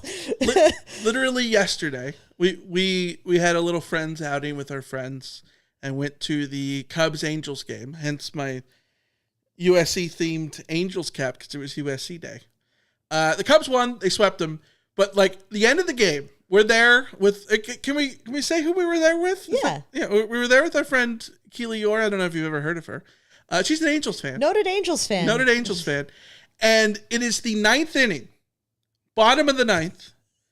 There's 2 runners on. There's a runner on at this point, and she's sitting next to me, and she goes, "It's going to be a ground. He's going to ground into a double play and end the game." Cubs are only up 1. The Angels down a run, and I'm like, I literally turn and say, "No, Daniel Palencia is going to walk him. I've seen enough Cubs games over the years. I know how this is going. He's going to walk him and, like, set up the doomsday scenario." And she's like, I've seen enough Angels games to know that he's going to ground into a double play. Like, this is just, like, this is how people talk about their teams. It's how people talk about their teams. Fighting on MC, though, feels that this is a win at Nebraska. And yeah, it should be a win. It absolutely should be a win. Again, and this is a game where we'd love to be wrong with our predictions. Literally every loss that I'm predicting here, with the exception of probably Notre Dame, but even that, it's a rivalry game, and so we shouldn't be writing it off 100%. We should be able to say, well, it's a rivalry game, you never know, in the exact same way we're going to be talking about with UCLA in a little bit. So, yeah, all of these, like, there's no reason USC can't win these games. Like, there's no reason USC can't or shouldn't win at least many of these games. The issue here comes down to, again, it's faith in themes that we've been burned one too many times about. And yeah, maybe this is the time where I say, screw it, I'm not going to pick USC to win on the road until USC proves to me that they can win on the road. And then me flipping that switch, and suddenly USC is going to come out and win all their road games and be, road warriors. That would be very typical. But in that case, I'm doing this all for you guys. I'm miserable for you. Can I blame Alicia Dertola? Reverse psychology here is a very powerful drug. So, it's just one of those things. I come down on the side of, like, I don't see as many of Nebraska's warts as Nebraska fans do. Yeah. And I certainly see way more of USC's warts than Nebraska fans see of USC. So it's that. Yeah. Let's get to Game 10, Week 12, following week. Week 11, Game 9. Friday at home on a short week. SC hosts Northwestern. The Northwestern Wildcats coming to the Coliseum. David Braun, year 3 in Evanston. They were 80th in FEI last year. 81st in FEI last year. 80th in the projections for this year. 4-8. 2-7 in the Big Ten last year. This is a team that is not great. Fitzgerald left this team in a total hellhole, I feel, unfortunately. I feel like Northwestern is a rootable team. Like they're the spunky underdogs of the Big Ten, and I think the college football world is good and fun when Northwestern is a pain in the ass to play. I don't feel like they're there right now. Preston Stone is going to be interesting at quarterback. Transfers in from SMU. He was the Mustangs quarterback a couple years ago. Like, I think that's going to be an interesting thing to watch here. But other than that, they do return 10 starters, 4 on offense, 6 on defense. But all signs point to this being a win, just what the doctor ordered win, I think, for SC to get things back going their way on a Friday night. Northwestern traveling across the country. This is a win. It is a win. Yeah, if I was gonna flirt with the doomsday scenario of USC losing to Northwestern at home, I certainly I don't know that I could get myself there even under ideal circumstances for Northwestern. But a Friday night at 6 p.m. Pacific. Is this the biggest Big Ten lock of the year? I think it is. I think it might be. I mean, the only more so than Purdue heebie-jeebies is the Friday night of it all, but like the 6 p.m. This is basically Rutgers last year. Yes. You know, I mean, slightly different because it's they're going from Central, so it's only 8 p.m. Eastern. Yeah, for them. I'm looking this up really quick. It's a short week for SC? Is it a short week for them? Where is it? Big Ten, North. Oh, sorry, this is bad radio here. 2025 schedule. Here we go. The worst thing I hate about SEO is when you Google school schedule, it always comes up with like the semester schedule of whatever. It's annoying. I don't need to know what the Northwestern semester schedule is. I don't need to know when you can drop classes. You know what I mean? Terrible. It looks like they're coming off a bye. They're coming off a bye. Okay, that I think helps Northwestern here. It's not like the auto loss for Rutgers that Rutgers had last year, where it was a short week across the country at 11 o'clock local time for them, I guess. But still, this is a win for USC. That runs my record to 6-3 through 9 games. You have SC winning this, snapping a 4-game losing streak. Yay. 5-4. So you have SC win, loss, win. Yeah, it's streaky. It'll be the bad place, and USC will get out of that with Northwestern. Yeah. All right. Following week, homecoming at the Coliseum, November 15th. I'm guessing this is when SC wears the Robinson stripes again. Please. I'm guessing. Against Iowa at home, Kirk Ferentz going into year number 27 at Iowa. It is crazy that Iowa's had like 3 coaches in like the last 900 years. It's absolutely insane. Not ranked. They did get 5 votes in the AP poll. Preseason FEI projections have them at 20th, 70th in offense, 8th in defense. That feels like Iowa, definitely. Last year they were improved on offense, 50th in FEI, 8-5 last year, 6-3 in conference. Again, that just feels like Iowa. Iowa, the Utah of the Big Ten, very capable of going 10-2 at any moment, and very capable of wrecking your season with a very scary. Like, I would argue that Iowa City might be the scariest road game in the conference. In the sense of like, going to the Shoe is just going to be hard. That going to Beaver Stadium is going to be hard. There's a thought going into Iowa City where it's like, it's not scary, but it really is.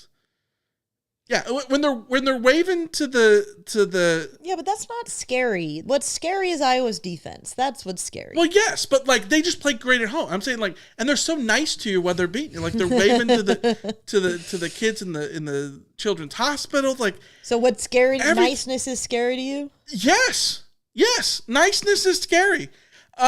This is a Iowa team that like this is the most Iowa preview of all time. They have 2 guys that Phil Steele has as first team All Big Ten offensive linemen, Logan Jones and Jennings Dunker.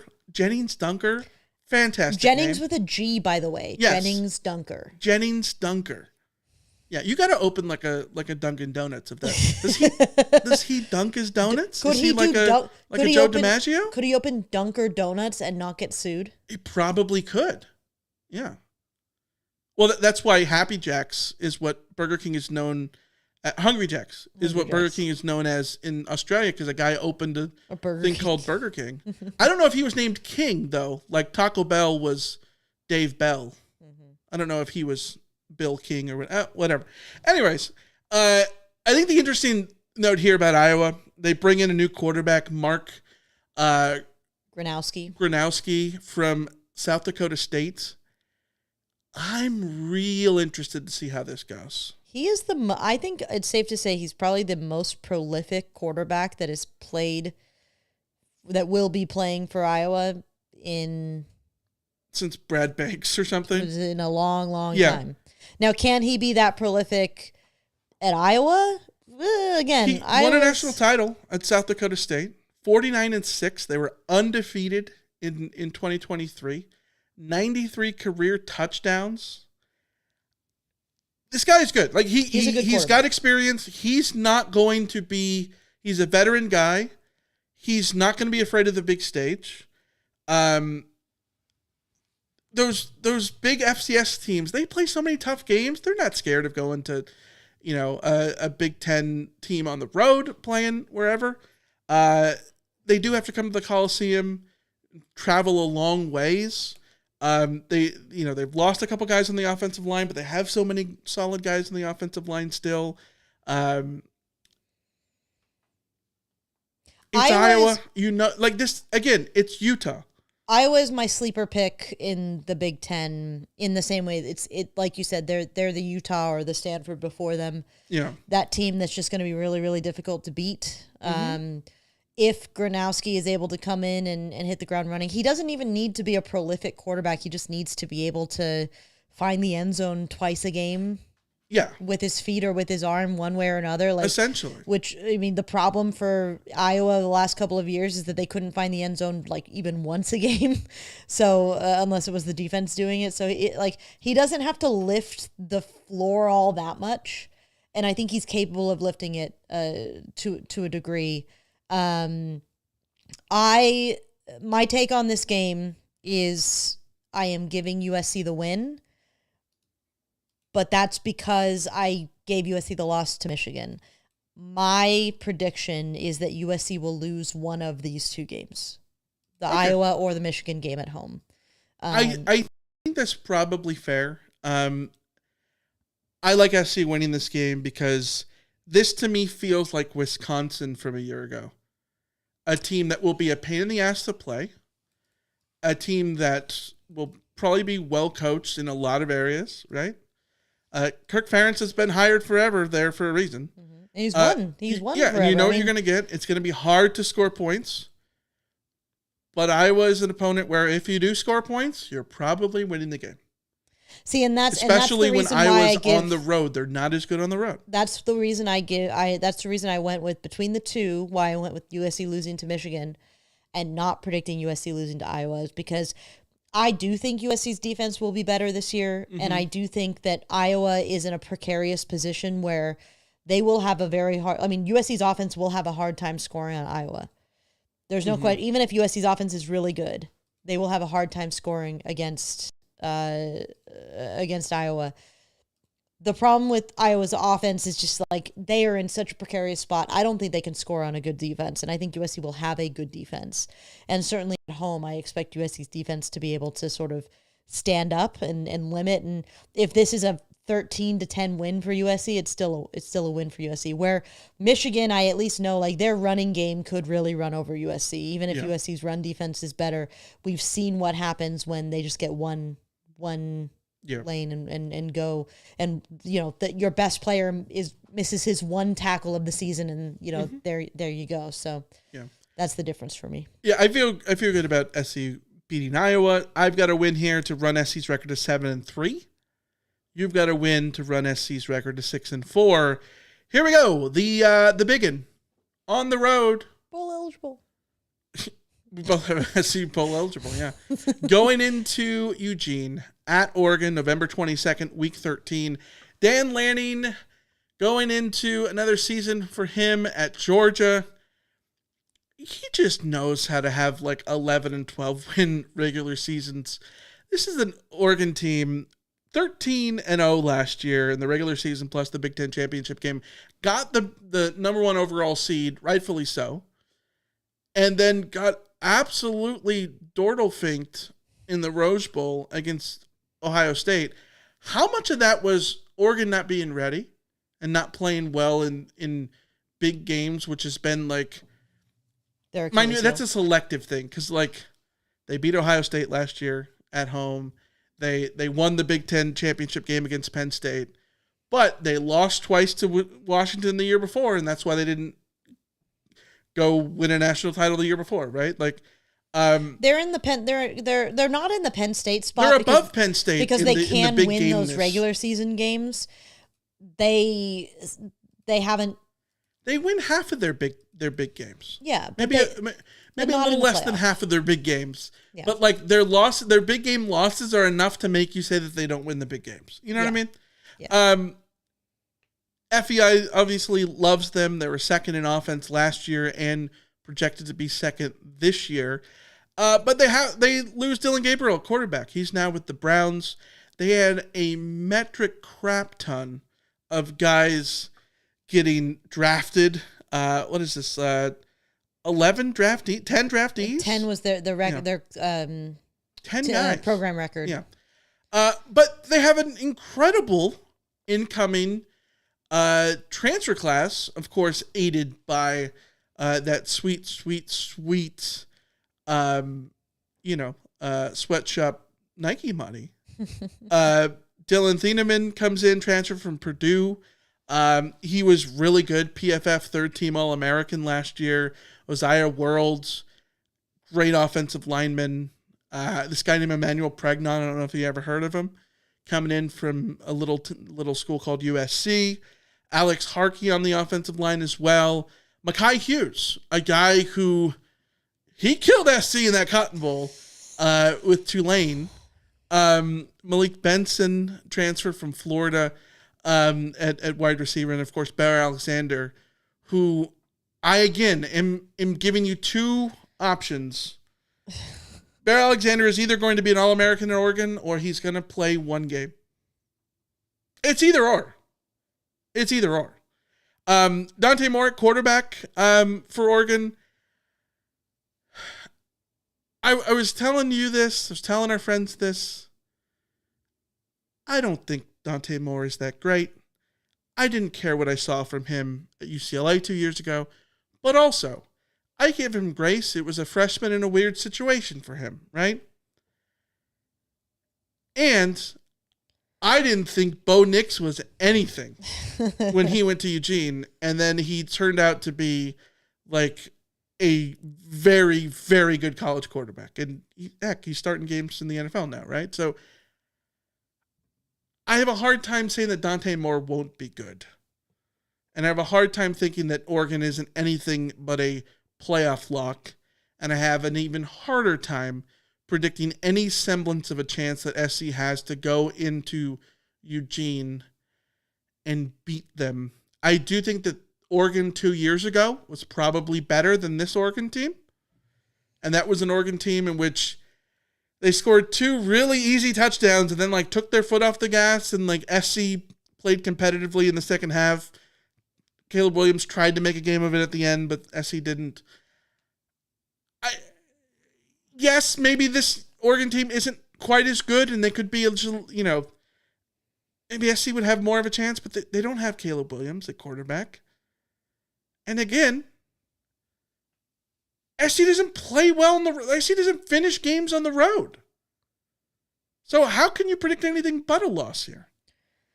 Yeah, I'm with you. I'm predicting a loss. I will say that I think that Oregon is in an interesting spot. They're bringing in they're going to have three different linemen transfers be starters on their offensive line. We've talked a lot ad nauseum about how it can be a bit tricky plugging in offensive linemen, especially that many. Yeah. So whether or not those work out on the offensive line is going to be really interesting. I think Mekhi Hughes is a plug and play running back. And I think that Dante Moore, I guess my thing about Dante Moore is like, yeah, I'm not sure how good he'll be, but I'm pretty sure he won't be catastrophic. And that is what it would take for Oregon to take a significant step back this year. They'd have to have catastrophic quarterback play. And I just don't think that I'm not penciling in Dante Moore for like that level of drop off from the quarterback play. I mean, them returning 4 starters sounds scary on the surface. Yeah, well, I'm losing because they've scary for them. They've lost Evan Stewart as well to a season-ending injury. So, yeah, they're. I think a semblance of doubt about Oregon is completely rational. Yes, I think Oregon is a team that you can expect to take a step back. Now, take a step back from 13-0. You know, and a loss in the playoff to the national doesn't mean champion. That they're taking a step out of the playoff race. Yes, exactly. And that's the issue really, is that Oregon's step back is just maybe being a little bit more human, a little bit more. A 10-2 playoff team. Yeah, or 10-2, or just sort of a little bit shaky. The like you said though, it's like USC would have to take a significant step forward in order to be capable of going to Oregon, going to Autzen and winning that game. And it's not just the USC has to prove that they can win on the road, because they do. They have to prove that they can defensively shut down a running back like Mekhi Hughes, which they had issues with when he was at Tulane. They have to prove that their quarterback play, whether it's Mayava or Longstreet, hopefully it's Mayava at this point. I think if it's not Mayava at this point, it will say a lot about the season. But if whichever one it is has to be capable of going to some place like Autzen and keeping their cool and not making mistakes. I suspect that, let's say if it is Jaden Mayava, it's entirely possible this game plays out a little bit like Notre Dame, where even if USC has taken a step forward and USC is doing well this season and outperforming my current record projection, you still go to Oregon, and I think you can play really well against Oregon, and then just like those 2 throws that you throw and they're pick sixes, and then that's all Oregon needs to. You play a well game and you still you play decently, you still lose 38-21. Yeah, exactly. You know what I mean? So the level of play that USC would need to have from across the board needs to be a tick up for basically everyone. That it just comes down to, again, one of those things where it's like, could USC get better at quarterback? Yes. Could USC get better at offensive line, or at least be functioning on offensive line? Yes. Could USC's receivers take a big step forward? Absolutely.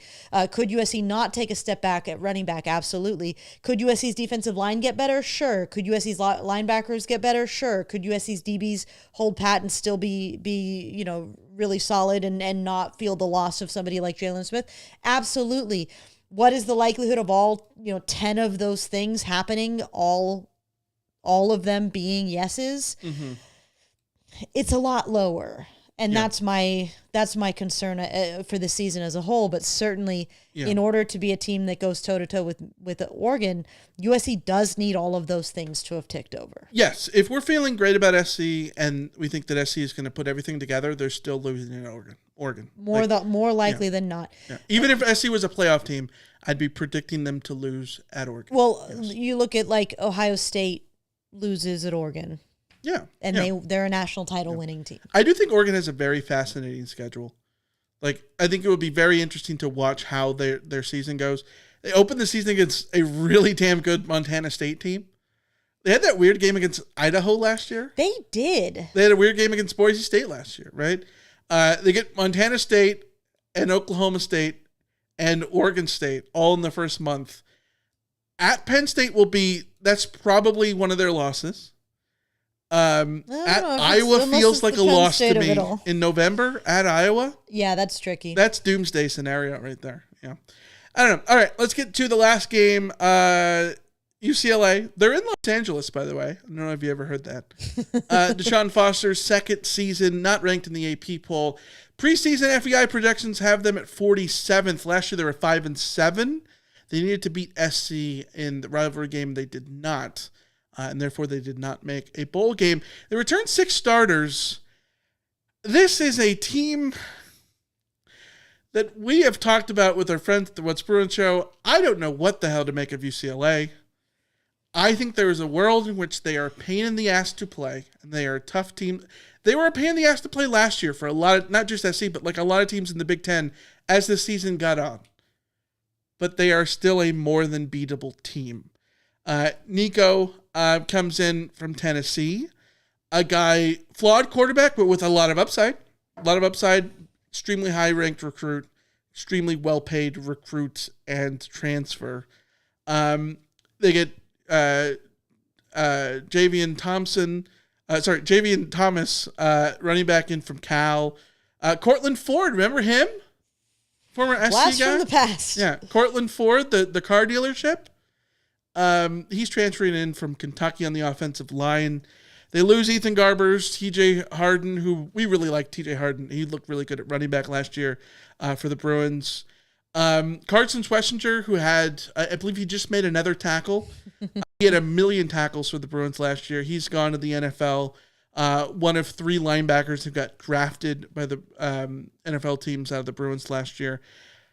They lose Jay Toia on the defensive line. But, yeah, I like they were a pain in the ass to play at times last year. So this is a game in which USC should win. However, here's my caveat: SC should win this game for all intents and purposes. There's one way in which they do not, and that is a 2023 scenario in which they do not care. Yes. That 2023 game, I am convinced SC loses that game because the season went bad and they did not care. They no-showed.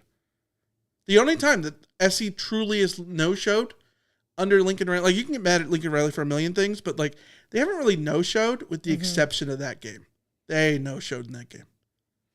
Yeah, and no, I agree with you because there is every chance that USC is already. I don't even want to talk this way, but there is a chance that USC is already out of bowl contention. Yeah. Mentally on the beach. Mentally on the beach, yes. But it is. I mean, so UCLA has a new offensive coordinator. The Eric Bieniemy experiment was pretty terrible for them last year. Yeah. So like our buddy Jake is pretty confident that the offense will be better, significantly improved. Yes. Obviously, I think they've upgraded at quarterback. I still have questions about how good Nico can be, but he's absolutely an upgrade at quarterback. How he fits into this new system will be interesting. Yeah. That's sort of a little bit of a question mark, but they've got some young receivers like Quasi Gilmore that did pretty well last year. That defense is completely rebuilt, and my worry for UCLA here is, and Cam in the chat just reminded us that they no-showed Maryland. I would say that Maryland was more of a collapse than a no-show. Okay. They were leading that game by 2 scores in the second half. Okay, that's fine. That's fair. Like and remember, like there was an interception that turned into like a really simple Maryland. Like there was a chance where SC was going to make it 3 scores and just run away from the game, and then they collapsed. Yeah. So that's fair. But UCLA, they're going to be 2 years removed from Danton Lynn, and it's not just that they're removed from the defensive coordinator; it's that they're pretty removed personnel-wise from that defensive coordinator. Can they continue to? Because they did pretty well defensively last year, all things considered. Yeah. Considering the NFL talent that they lost and the DC of it all. Yeah. But I think this is it's just there's a lot of turnover, and I don't know what to make of it. They feel very. Yeah. UCLA feels very like. Anything between 4-8 and 7-5 is believable. Yeah, like they're just going to be one of those Big Ten teams. Like you can always count on there being 3 or 4 Big Ten teams that are like the Wisconsin or the Minnesota or the sometimes Iowa's in there, sometimes Nebraska's been in there for a while. Just those teams that are like... I call this the beatable but annoying to play category. That's right. You do call this the beatable but annoying to play. Yes. Yeah. So teams that they're not doormats, but they're not that good, but they're not doormats, but they're not that good. And given that it's a rivalry game, certainly we know that UCLA doesn't even have to be that good to pull off wins over USC teams, even really good USC teams. So this game does really come down to mentality, certainly. Yeah. It's tricky because it's the end of the season. It's tricky because it's a rivalry game. It's tricky because what USC is at this point in the season is unknowable at this point. We don't know who the quarterback's going to be. We don't know who the offensive line is going to be. We don't know who the head coach is going to be. Interesting. Real interesting. What? You're saying we don't know who this is going to be? So you're predicting things. So you don't know who the quarterback's going to be. Oh, no. I mean, like, okay, let's go through realistically my projection right here. Yes. I have USC starting 4-0 and then losing 4 games in a row. Is there a universe where Jaden Mayaba is still your starting quarterback after a 4-game losing streak? I don't think there is. Because at a certain point... No, I agree. At a certain point, it's in Lincoln Riley's best interest to pull the escape cord and throw in Hassan Longstreet and be able to... If you're going to lose games, at least lose games while developing a freshman quarterback. Exactly. Yeah. Especially when you look around college football. Like, I don't want to see Hassan Longstreet this year. My best case scenario is Jaden Mayaba being able to be the quarterback that keeps Hassan Longstreet on the bench. That I would sign up for that right now. Yeah. But you look around college football right now and, like, true freshman quarterbacks are being turned to by major programs.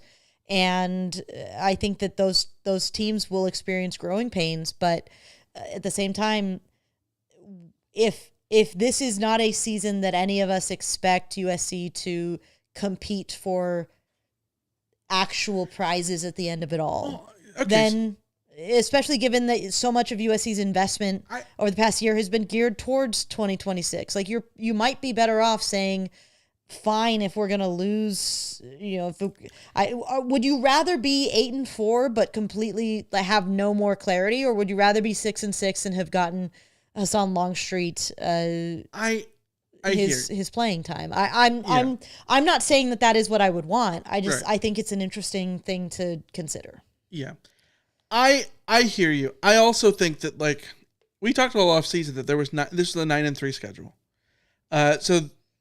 We're both predicting SC to beat UCLA, which means final records for our prediction. I have SC at 8-4. You have them at 7-5. And this is how much of an optimist I am, guys. I gave a trigger warning about how down on USC I am, and I still am picking 7-5. I mean, 7-5 is not optimistic. No, but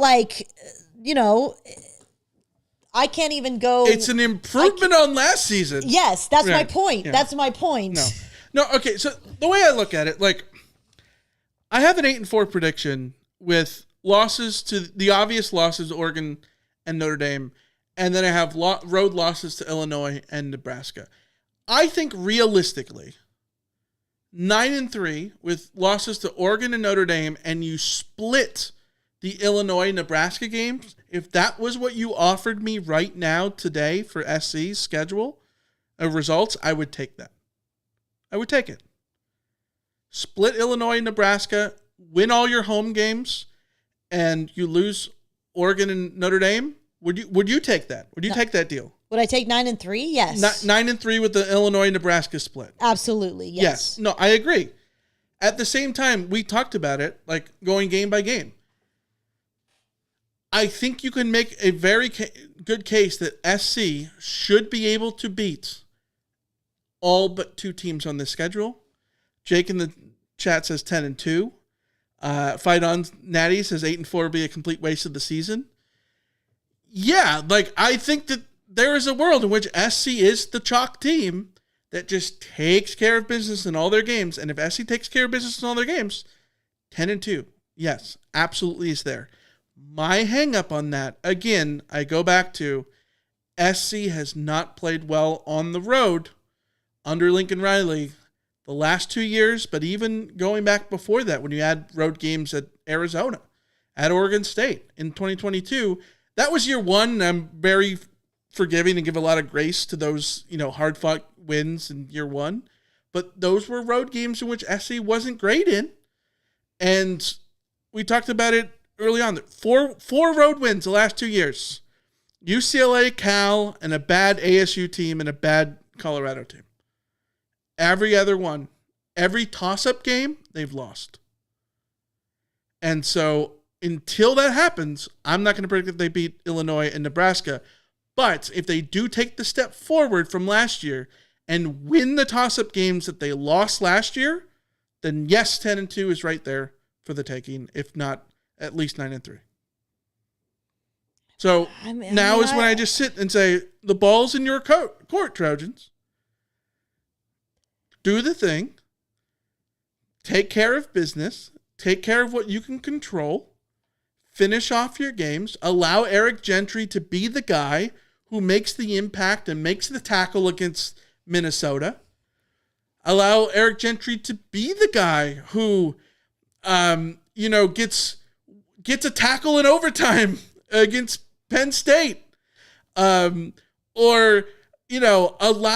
Wayman Jordan to be the guy who gets into the end zone against Washington, right? And you're 9-3. And here you are with a schedule in which 9-3 is ripe for the taking if you take care of business. Can you be the Illinois from last year that just took care of business? That's the question. If SC takes care of business, this will be a season in which you will feel good about things. If they don't, it is a major indictment on literally everything yet again for the third straight season. So, Lee says if they go 7-5, I give up on the program. It will never get any better. Cam says if you don't go 8-4, it's a good chance you lose part of this class. So it's important you win a minimum of 8 or 9. I agree. These are all yes. USC does. Yeah. I mean, USC needs to win games. USC needs to. I mean, more than anything, USC just needs to avoid falling into the Nebraska trap. Yes. Lee says they will never get better. I think realistically that's not true because in 1999 and 2000, I'm sure people were sitting there saying like it'll never get better, and then out of the blue USC hires Pete Carroll and things do get better. But Lincoln Riley was supposed to be that Pete Carroll. Well, exactly. But you are always one hire away from getting better. Look at this way. But the thing is that you don't want to become Nebraska, where you get to a point where your next new hire doesn't just have to rebuild your program and be able to be a good coach. They have to come in and like be Ted Lasso and change psyches, and like that's really hard. Well, yes, so, and I think the other thing too is like SC's next head coach that they hire is not going to be as good. Is not the hire itself will not be as good as the Lincoln Riley hire. Oh yeah, that'd be unless USC goes out and like gets unless Freeman they go out and get crazy. Dan Lanning or something. Yeah, you're not going to have someone of the previous caliber and pedigree and resume that Lincoln Riley had. But this is the perfect time to remember 98% of all coaching hires in college football fail. Mm-hmm. The better hire you get, the best likelihood you have that they will not fail. But we were talking with Kenny yesterday. Like, look at every single one of Texas's hires in the last 15 years. You can make the argument that Sark was the worst one, and he's the one that's gone the farthest and had the best career in Texas so far, right? Like, it's great. Like, I feel bad that UCLA hired Chip Kelly. UCLA finally did the right thing and hired Chip Kelly, and then he decided that he didn't care about college football anymore for 5 years. You know what I mean? And even Sark at Texas, right now that feels like the right hire, the good hire, but if Sark doesn't put up or shut up in the next couple of years, patience will run out with Sark. Yeah. Patience was running out with Ryan Day. Think about the difference in perception between Ryan Day now and this time last year. Yeah. The difference is a national title, but Ryan Day was going to get people wanted Ryan Day fired bad. Yeah. Well, we've got mailbag questions. We're going to save those for Wednesday. We've gone super long. the pups. Badger has now walked over here and giving me the look. Jesse's been giving me the border collie stare, the classic border collie stare. Do something. Take me OUT, please. So yeah, we're gonna call it there. Thanks for listening as always. Send us your thoughts. Send us your emails. Send us your voicemails, your comments here on YouTube. Tell us what your record would be. Thanks to everybody in the chat who joined us along the way here. I just lost my ears. Lost my ears, so I can't hear anything. The Badger has unplugged everything, and I don't know what's going on. If it's any consolation, I can still hear you. So I think that's good. But we're gonna wrap it up. Well, go that way, dog. We'll be back Wednesday, 4 p.m. To preview SC and Missouri State. There is like a 5% chance that we have to reschedule that episode to later in the day, by the way. But if that happens, we will let people know on social media or something. So keep an eye out for that. But most likely, 4 p.m. On Wednesday, previewing USC and Missouri State week 1. So until then. Badger! I've got a Badger coming over to badger me as well. Can you? Is he? He's too heavy to lift up and show. Is he too heavy to lift? I mean, I can. Try it. I can. Oh, he's gonna unplug me. Hold on. Hold on. Come here, buddy. Oh, buddy. Oh. Can you see him, or is he too low? He's a little low. Oh, we see a little bit. Hold on, buddy. Okay, we're gonna do a big standing. Big stand up. Oh, there's Mr. Guy. Oh, Mr. Guy. Oh, there he is. There he is. He is very confused and very uncomfortable. All right. Well, we'll be back Wednesday. Until then, we will see ya. See ya. See ya.